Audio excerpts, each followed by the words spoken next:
Welcome to this teardrop earring project. It's such an elegant shape for an earring. And in the midst of time, way back, I put together this book and it's got a lovely chapter on earrings. So you can always check that out and you'll find lots of different designs, chandelier and hoops and all sorts in this book. So if you want to look on Amazon or from a bookshop, online bookshop, you'll find. But this is the one we're going to be doing. So I designed it years ago, but you'll find that this is a simple one. It's a little bit fiddly compared to some of the others, but I thought I would show it to you because it's one of my favorite shapes.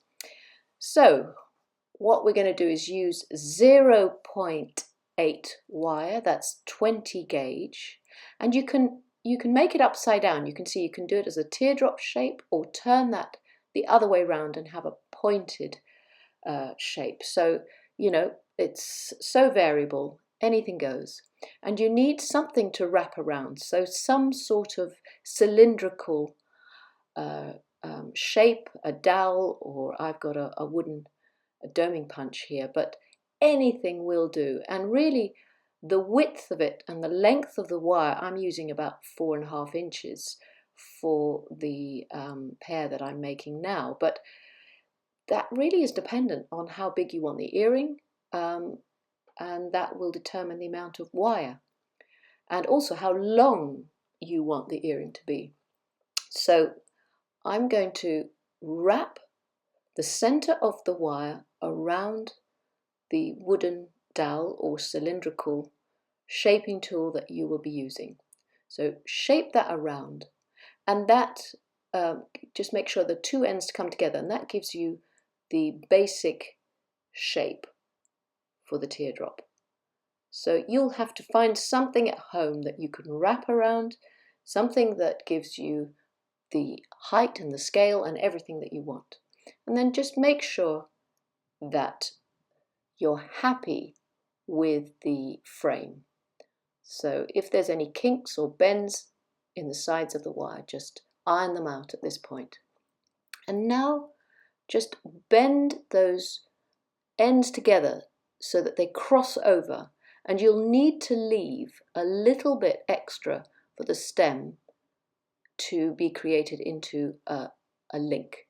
So I'm just trimming off one side, because one side is going to be connected and secured, and the other needs to have a bit of stem wire to create the link to suspend off an ear wire. So I'm working all the time in tandem with the two wires so that they stay as similar as each other. So now that short wire, I'm going to create a little hook at the end. Just a hook, not a complete link. So always work on each of the earrings, and that way you're going to make them as similar as possible. And now just push the longer end into that hook and then squeeze the wire, the hooked wire, around that longer main stem and just make sure it's secure. And then bend the main stem up so that it sits completely central to the frame. So again, on the other one, just close up that hook around the other protruding or projecting wire, and then straighten up the projecting stem from the top. And there you have your frames. And what I would do at this stage is I would hammer those frames to make them a little bit firmer so that they don't misshape. So just hammer the overall outer edge, don't hammer anything where it's joined. So once you've hammered them, you flatten them and work hard on them, and they're nice and sturdy, ready for the inside wire work that you're going to wire in. So I'm using 0.8 again for the spiral bit. It's like an S shape, and I'm going to start off working from the spool. I'm going to start off with a circle. So I'm using my round nose pliers, creating a small little circle, And then I'm going to hold that in my flat nose pliers and curl the wire around, but I'm leaving a little bit of a gap. So I'm creating this open spiral shape. And I want this, the size of this spiral to be the width of the base of my teardrop. So it's going to sit within that frame, or that within that space. So I'm going to do the same on the other wire now. So as I say, it's always easy to work in tandem. So go straight to the other wire, because repetition helps you to make a similar shape again.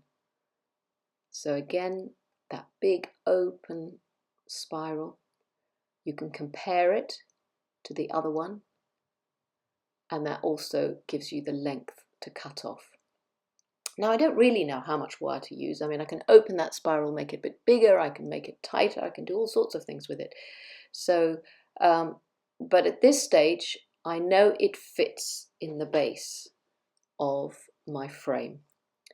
So now you add the bead, because the bead is going to be suspended at the center of the earring. And then you're going to make another spiral going in the opposite direction, so like a swirly S. So again, make a smaller link this time, because you know your frame is tapered. So this one's going to be tighter and closer and smaller to sit into that framework. So you're just going to look at it. Yeah, I think I've got a little bit too much wire. So what I might do at this stage is I'm going to cut a bit off, and that way I'll have less wire and make a smaller spiral to fit into the top of my frame. I wouldn't always do it this way. I would often just work out how much wire I had, then make the spirals and so forth. But I'm doing this all in one continuous filming session, so you can see if you find you've got too much wire, you can do it like this, or you can actually make the larger spiral a bit tighter and use up more wire that way at the other end. So here we go, we're making a little bit smaller, we've got less wire now, and we just check that it fits at the top and within that frame. So I'm just going to hold it against there. That's perfect. That's what I want. So now do exactly the same for the other side, or for the other earring, and then we're going to wire them in after that. So that's the fiddly bit. This is the sort of easier bit in a way, because the wiring in is always a little bit fiddly. So I have my pieces ready to go. I'm now going to get 0.4 mil wire. That's the thin binding wire. Any wire will do, but I want to match it obviously with the silver plated copper that I'm working with. And I just cut off a couple of short pieces. Now the first thing I'm going to do is wire that bead in, because that's flopping around, moving all over the place. And I want to centralize that bead between these two spirals. So I'm wrapping it around, securing it on one side of the bead, and then bringing it tightly around and securing it again on the opposite side. So do 2 or 3 wraps, don't have to go crazy, and then cut off the excess. And you'll use your chain nose pliers just to make sure there's no ends poking out and it's all flattened. So go back to the beginning and just make sure that wire is just needs a little bit more twisting around the frame to match the opposite side. And then I'm going to do the same thing as I did before, cut off the excess and flatten down any wire that's protruding or sticking out, or you don't, because with earrings you've got to remember, if you're wearing them and your hair is loose, and if you've got any little projecting wires or spiky ends, your hair will hook. So there, the last bit is that little tweak on the bead. You put your tips of your pliers at the center of the bead twist that wire, and that tightens it and makes it sit much more firmly on the frame. So the next part of the making of this earring is wiring that spiral into the framework. And we'll need 3 small pieces of 0.4 for this. So I'm going to start off by showing you, I will always start at the bigger base end with that big open spiral.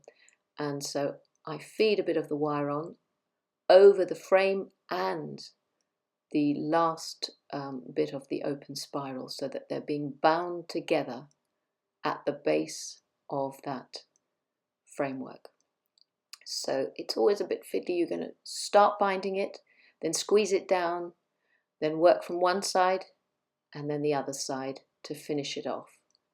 Because if you go with the, just work from one side only, you'll find it can sort of move around too much. So I always go from one side to the other. But obviously find your own way of doing this, but try and keep it as neat as you can, because obviously all the workings on this earring are showing and they're part of the earring design.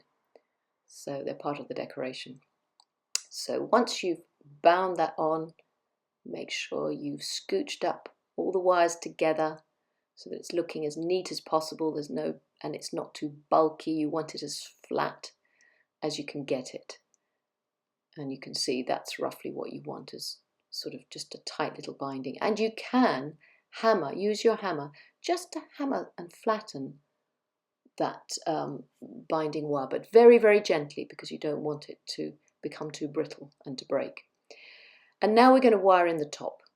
So again, another little piece of the 0.4 binding wire, and you're going to go to one side of the frame. So use half, go to the center of your binding wire, or leave a little tail anyway, and then bind that side of the spiral, and then just keep doing the same thing. You're wrapping and wrapping 2 or 3 times around. You don't want to go crazy with this binding because it's so light, it's not going to fall out. So you can see on each side of that spiral you want to do the binding. So here we have it. I've moved on, didn't want to show you and bore you to death.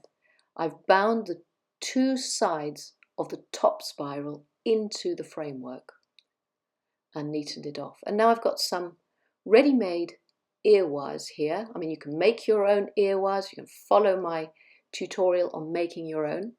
But I'm just going to show you something I like to do to add a bit more colour to my earring. So I've unravelled the link at the bottom of the ready-made ear wire. And I'm just going to remove the bead and the little coil that come with it, because I want to inject a little bit more colour to the top of my earring. So I'm going to add a bead that goes sort of matches my earring, and I'm going to put back the bead. I could put back that little coil, or I could put a bigger bead. It just really doesn't matter. Whatever you want to do, just to bring to life a ready-made ear finding. So there we are, we remake the link at the base. So again, just place your round nose pliers into the link, unravel it, straighten it out with your flat nose pliers so that you can pull off the bead and the coil that are already there. And you remove those and put whatever you want to put. It could be a crystal, it could be a big bead, it could be what I'm doing, really doesn't matter. And then remake, very gently remake the link that was there, so you can suspend that from the top, the earring top from there. And you can also hammer that sort of ear wire bit, the hook of the ear wire. That can also create a nice look. And you could use everything you've just taken off, like the coil. You could add that to the top of your earring to elongate that top bit and then make a small link. These things are obviously completely up to you. I think I'm just going to make a link. So I'm turning that wire a little bit to a right angle at the top and creating the circular link at the top of each of these earrings. And you can see I'm creating that link at this angle because I'm going to go feed it straight into my ear wires. But if you wanted to keep it at right angles to that, you could add another jump ring in there, make it even more elegant, even longer and more dangly. So just link it into the top of your ear wire, close up whatever link is open to secure it, and that's it. That's one earring down, and now for the other one, same thing, link it in, close up the link, and you can use a little sort of clear butterfly at the back if you want, because they're such light earrings that when you wear them, you don't want to lose them. So that's how I make my teardrop earrings, and you can see you can use all sorts of different color wires, gauges of wire, different types of beads. You could use 2 or 3 beads, and you can hang them the other way round as well. So have fun with this project. Many thanks for watching.